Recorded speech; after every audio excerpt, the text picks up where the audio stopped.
What do you do if the holiday of Purim comes out on a Friday? This year, 2025, Purim comes out on a Friday. What do you do? Because on the one hand, you want to celebrate Purim, you want to enjoy it. On the other hand, you also need to prepare for Shabbat. And not only that, you can't really eat that much because then Friday night, you also have a meal coming up. So what do you do? So there's a very beautiful concept mentioned in the Talmud called Poris Mappa Umekadesh, which allows you to combine the Purim meal and the Shabbat meal into one. And here's how it's done. This is based on the explanation and putting together of Rabbi Yosef Tzvi Rimon, the chief rabbi of Gush Etzion in Israel. So what do you do when Purim comes out on a Friday? From this perspective, you wake up, you go to Shul, you hear the Megillah, then, as usual, you go and you fulfill the mitzvah of Matanot Levyonim, you give money to the poor, gifts to the poor, then you do the mitzvah of Mishloach Manot, you give your Mishloach Manot to friends, family, whoever it is that you're giving to. After that, you go and you prepare for Shabbat. You take a shower, you do everything that you do to get ready for Shabbat, and you wait until it's close enough to Shabbat, but not too close.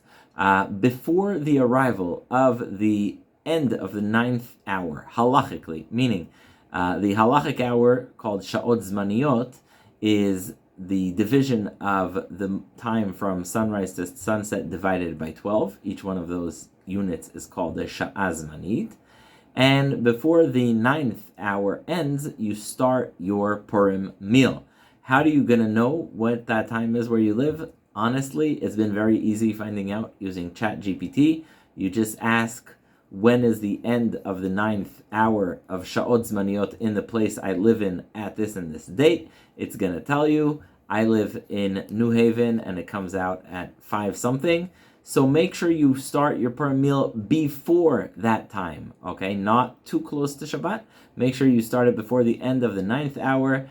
So let's say Shabbat comes in at 7:30, you'll be starting at 5:15 or something like that. You start your Purim meal, you enjoy it, you eat, you have a great time.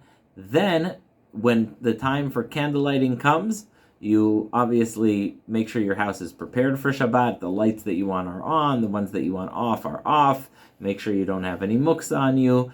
And if you wanted to take pictures of your Purim meal, you can, but now's the time to stop. And once you've gotten rid of all your muksa, made sure you're ready for Shabbat, you already prayed mincha, then it's the time to do candlelighting. Remember, but this is all while you're in the middle of your Purim meal. You do candlelighting, you say Kabbalat Shabbat, whether it's just something as short as Bo v'neitzei likrat Shabbat Malkita, or whatever it is, before the sun goes down. And then, about 20 minutes after sunset, what you do is you put a challah cover on 2 challahs that you're going to bring to the table. Now, since you already made a hagefen, I'm assuming, since you drank at your Purim meal, you will now pour a cup of wine or grape juice. You will not make a hagefen. You'll say just vayechulu and the bracha of Mekadesh Shabbat, and that will be your kiddush. You do not have to make a borei pri hagefen, and you just say the kiddush without a hagefen, and then what you're going to do is you're going to cut the challah without making hamotzi. That sounds funny, right? Cutting your challah without hamotzi. Why? Because you already made hamotzi at the beginning of your Purim meal. So, once again, candlelighting time.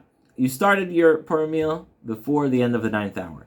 Candlelighting time came, you lit candles, prepared yourself for you prepared yourself for Shabbat, make sure that the house is ready for Shabbat, get rid of all your muksa, and then light Shabbat candles. Then, once you do that, you wait a bit, and after the sun has gone down, you do the Kiddush and the Hamotzi. Kiddush without Hagefen, because you already made Hagefen, and Hamotzi without Hamotzi, just the Challahs, the Lechem Mishnah. You have covered your challahs, then you uncover them, and you make the bracha on no bracha, you just eat the lechem mishnah, you slice it up. Afterwards, after you've done that, you can say Kabbalat Shabbat and continue the meal. Some might even say Kabbalat Shabbat before Kiddush. You just say L'chu Neranena, and you do that. You make sure, though, that after the 3 stars have come out, you also make sure that you eat the bread, eat challah. And at the end of benching, when you bench, when you do Birkat Hamazon, you also say Al Hanisim and Ritzei. Kind of a contradiction, right? Al Hanisim is because it was Purim on Friday, Ritzei is because it's Shabbos, but nonetheless, you say both. And after benching, you pray Arvit. So, in conclusion, how is it that you combine your Purim meal and your Shabbos meal? Very, very simple.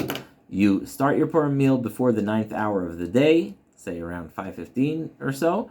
You eat your Purim meal. Then when the time for candle lighting comes, you get rid of all your muksa, you make sure the house is ready for Shabbos. You light candles, you accept Shabbat, you say the Kabbalat Shabbat. Then once the sun has gone down, you have a kiddush without the hagefen. You just say the Asher Kichanu and Mekadesh Shabbat and a Veyechulu before that.